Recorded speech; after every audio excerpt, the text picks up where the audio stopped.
Okay, take out your note packets, go to 5.5. We're going to do some law of sines problems. You've seen law of sines before in algebra and geometry. You should remember that the ratio of the side, that is, if we're talking about a triangle here, that is triangle A, B, C, across from angle A is little side A, across from angle B is little side B, and across from angle C is little side C. So if we're talking about having a triangle with these measurements, and I call this A, and this B, and this C, this is 115. Obviously, this is not drawn to scale. Little a is 45, angle B is 27. They want to find B, C, and angle C. Very easy to find angle C. 180 minus 115 and 27 is going to be angle C. That's what C is equal to. So that must be, how much is 180 minus the 115 and the 27? I got 38. Anybody get 38? I hope you got 38. C is 38. Good idea to organize your information here. A is equal to 115. B is equal to 27. C is equal to 38. We just solved for that. Little a is 45. We need to find little b. We need to find little c. We use the ratios. The ratio of the sine of an angle over its opposite side. So we get sine of 115 over 45 is equal to sine of 27 over b. Simple cross multiplication. Grab your calculator. 45 times the sine of 27 over sine 115. That'll give me little side b. Grab your calculator. Make sure that it's in degrees. If it's not in degrees, make sure that you change it. 45 sine 27 and then divided by sine 115. I got 22.54. Hopefully somebody got 22.54. 22.54. Next we can do the same thing and find, I'll fill this in up here then, 22.54. So we have it down here and we have it up in a nice organized method. I can do exactly the same thing. Set it equal to the sine of 38 over c. I'll use the givens. Make sure I didn't make a mistake. Little c will be equal to 45 sine 38 divided by sine 115. Just setting up a proportion. And when I plug that into my calculator, I get 30.57.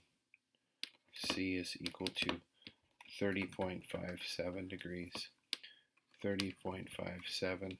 I think it's an easy check to make sure that your largest angle is opposite your largest side, smallest angle opposite the smallest side. This one looks pretty good. Hopefully you remember the law of sines. That's the basic one. Now, there's some weird things that can happen. It says on your homework or on your note packet that you could have 0, 1, or 2 solutions. So the basic one that we just did was one solution. This one I think is going to have no solutions because when we set up our triangle, good looking triangle, A, B, 8, C, 54, and 5, sine of 54 over 8 is equal to, it's sine of 54 over 5. I almost made my first mistake of the year. Equals sine of b over 8. And now when I cross multiply, notice I'm not just finding, I'm finding the sine of b. So there's another step when you have two sides in an angle. When you have two angles, it's pretty easy. When you have two sides, it's going to be a little bit more difficult. So we get the 8 times the sine of 54 over 5. So we plug that into our calculator and we get 8 sine 54 divided by 5. We get 1.29. And some of you are thinking that's a problem, because when can a sine of an angle be greater than 1? It just can't happen. This is no solution. Triangle does not exist. If you put inverse sine of that value on your calculator, you're going to get an error. It's going to say error domain because you can't plug in an inverse sine of greater than 1. So that's going to lead you to no solution. Now, this is a fairly easy one. Your calculator tells you that something went wrong. These ones are going to be the most difficult. The reason that there's one, no, or 2 solutions, let's take a look at that before we do this problem. If I have it comes from the side-side angle, and if you remember back to geometry, that was one that we couldn't use to prove triangles congruent, and here's why. If I have a fixed side right here, I know this side length, and then I have an angle over here. Well, I have another side that's fixed.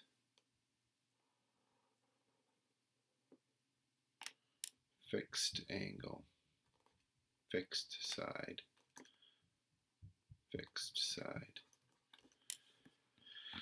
And now I have an angle somewhere off of the end. And this is fixed, and I know this. And you can see I have this angle, this side, and this side. So I can't tell what this angle is. So the triangle that I've drawn is not a triangle because it doesn't reach. Okay, it doesn't reach, and therefore we have a problem. Okay, so when we talk about having a side followed by a side followed by an angle, now I could have that same fixed side could go up here and be a nice triangle. All right, and this is kind of a hinge that we don't know how it connects, and that's where the no solution comes from, or the 2 solutions. You can see 2 solutions a little bit better if I do something like this. Let's go with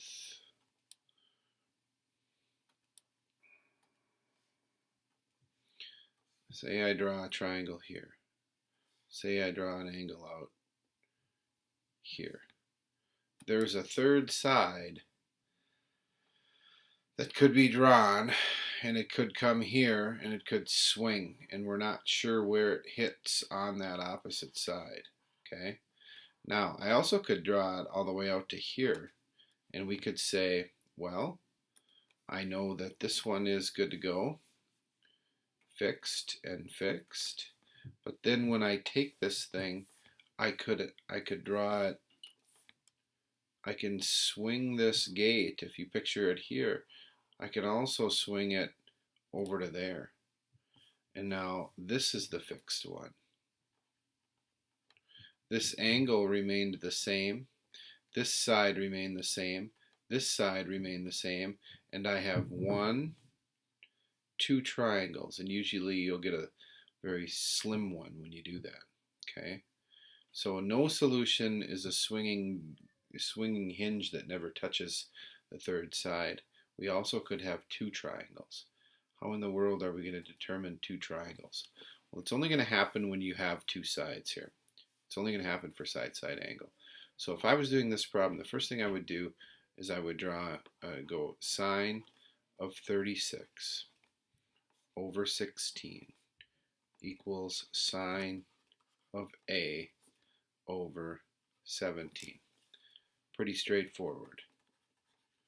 And I get 17 times the sine of 36 over 16.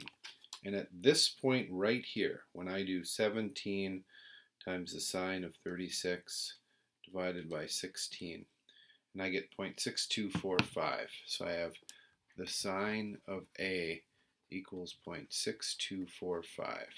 And this is the moment that you're going to check for a second triangle. the first thing I'm going to do is inverse sine of that answer, and I get 38.6. Let's just go with 38.6. And we'll finish this one just like we finished any other. We would say this is we're going to call this the quadrant 1 triangle, which gives me an A of 36, a B of, I'll find it in a moment, or no, excuse me, A was, I just found it, 38.6. B, I don't know. C is 36. I can find B now, 180 minus 38.6 and 36, and I get 105.4. And I have little a is 17, little b I'll find using the law of sines, and little c is equal to 16. Now, I need to go off to the side here and say there's a possible quadrant 2 triangle. Why am I calling it quadrant 1 and quadrant 2? Because if you're chilling in the STC, you know that the sine is positive. Back to this thing, the sine equals positive 0.6245 in quadrant 1, which gave me a reference angle of 38.6. Sine is also positive in quadrant 2. And if I put that reference angle of 38.6 in there and do 180 minus 38.6, I get 141.4. So I get a possible quadrant 2 angle, which was A, of 141.4. Now, here's where I have to check. So this one is just like the first problem we did. This one, I take my 36 over here, and I ask myself,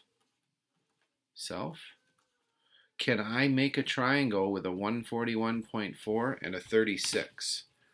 And the answer is yes, because 141.4 plus 36 is 177.4, which means there's an angle left over in order to make a triangle. So 180 minus those two angles gives me 2.6 degrees. So you're going to need to check whenever you're doing the two angles here. You're going to need to check to see whether or not this thing's going to work.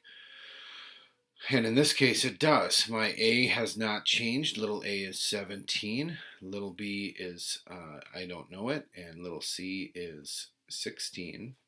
And now I'll take my given angle and I'll go down here and I'll do this one. I have to solve for this little b and separately for this little b. So the whole key to these problems is the fact that if you think about the one we just did, where we have an angle that we knew, and then we find a normal looking triangle here, and then think about that big obtuse angle, that 141 that we got, and then that little tiny triangle, 2.6, tiny angle. That's where these things come from. This one is more normal, 38.6, 105.4, and 36. This one, 141.4. So that's the way that it'll be when we get two triangles. Now, what if I had gotten an angle here instead of 141.4? What if it was 161.4? You combine that with the angle you're given, and it's too big. It doesn't fit underneath the umbrella of 180 degrees that we need to make a triangle. It means there's only one triangle. So the point right here that I starred, you have to check a quadrant 1 angle. That's going to be a normal solution. Here you check a quadrant 2 angle. There will be two solutions. So how do we finish these out? You would do sine 36 over 16 equals sine 105.4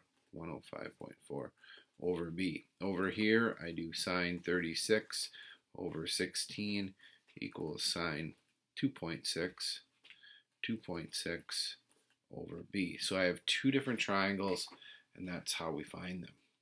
Okay. If you take the notes for these are posted on Schoology, and also so the last example, the example 5 on the bottom, not the boat one.